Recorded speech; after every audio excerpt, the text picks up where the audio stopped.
93-year-old Jimmy Carter, unique among former presidents, disdaining multi-million-dollar speaking fees, book deals, devoting his life to public service.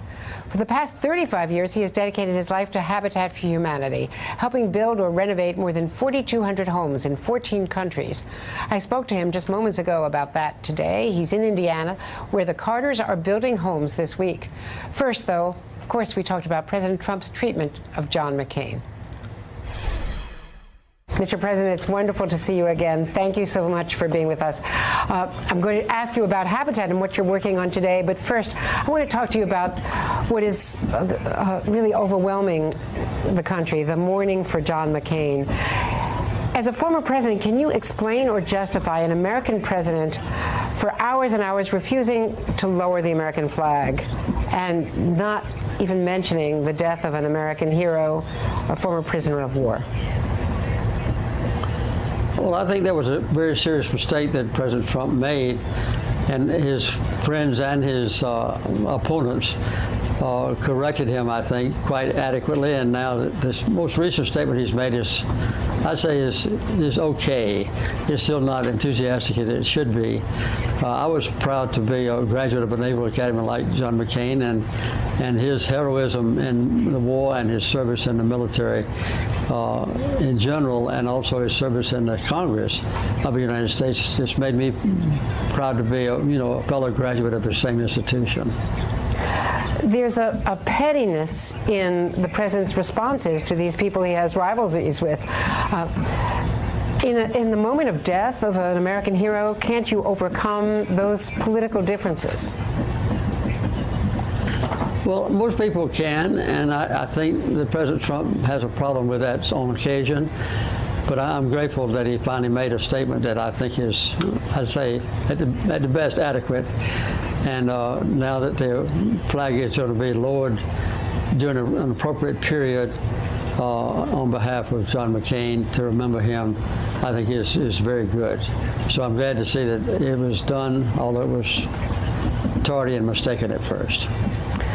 You, of course, were diagnosed with brain cancer, and thankfully you were able to have immunotherapy. It was not the kind of fatal cancer, of course, that he suffered with. But can you, in your own way, relate to what he must have been going through? Well, I can certainly sympathize with John McCain.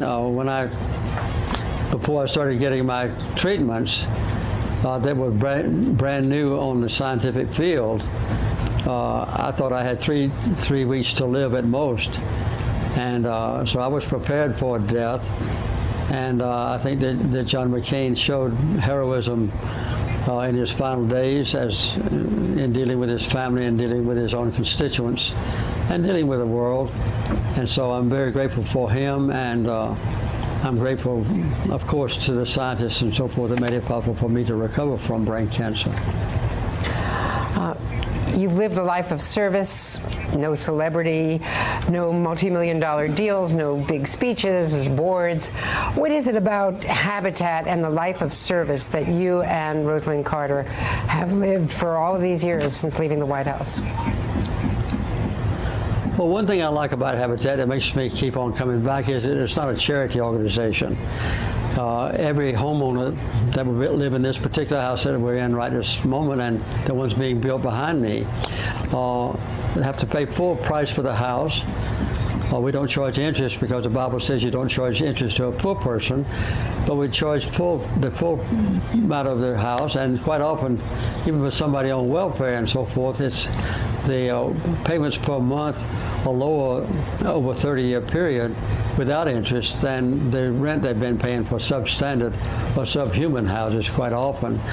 The other thing is it gives me a chance, Andrea, to put my Christian faith into practice. It's very difficult for a person that has a lot, like I do, and my wife and my family, to reach out, find a way to deal effectively with people who are desperately in need, who've never had a decent place in which to raise a family. But Habitat makes it possible to cross that barrier easily And we have habitat houses around this country, and I think 1,400 in this country, and maybe in 70 countries overseas. So almost anybody that wants to help Habitat can find a way to do it.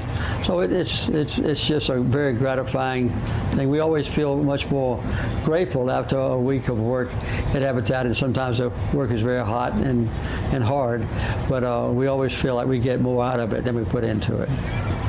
It's a question of values, really. As John McCain wrote in his farewell letter to the nation, he wrote, "We weaken our greatness when we confuse our patriotism with tribal rivalries that have sown resentment and hatred and violence in all the corners of the globe. We weaken it when we hide behind walls rather than tearing them down." And we now live in a stage where we've had Charlottesville, we've had the anti-immigration rhetoric, the separation of children. What have the policies right now done to weaken the fabric of our country? Well, I think all over the world, the United States is looked upon now with a great deal of doubt that didn't exist a few years ago. And but I feel confident in America, and we've had some very serious problems to face in the past with the war between the states, Civil War, and then with 100 years of racial segregation after that. We've overcome those basically, and I think that no matter what kind of setback we face right now politically, over a period of time, the resilience and the basic ideals of our country will prevail, and we'll see a correction to our mistakes. Well, your commitment to our country as a candidate and as president was you will never lie to us. We've now had a president who is either misstating facts or, according to the Washington Post, lying thousands of times in the course of 18 months. What does that do? What example is that for the country? Well, both John McCain and I went to the Naval Academy, and at Annapolis, the basic unforgivable sin was to tell a lie. Even if it was a small misleading statement that you made to an upperclassman or to an officer, you were instantly dismissed if you were ever found guilty of telling a falsehood or making a false statement. So I think it was deeply ingrained into John McCain and to me as well. And when I promised the American people that I would never lie to them and I would never make a misleading statement, if I did, don't even vote for me, I think it touched a nerve, and it shows how America does appreciate the truth. And I think we'll get back to that standard again in the future. Well, thank you for your service to our country, to Habitat for Humanity. Thank you very much, President Carter. Our best to Mrs. Carter. Thank you, Andrea, very much. My best wishes to you. Jimmy Carter, 93 years old, and of course, Rosalind Carter, building houses for Habitat for Humanity in Indiana today. Hey there, I'm Chris Hayes from MSNBC. Thanks for watching MSNBC on YouTube. If you want to keep up to date with the videos we're putting out, you can click subscribe just below me, or click over on this list to see lots of other great videos.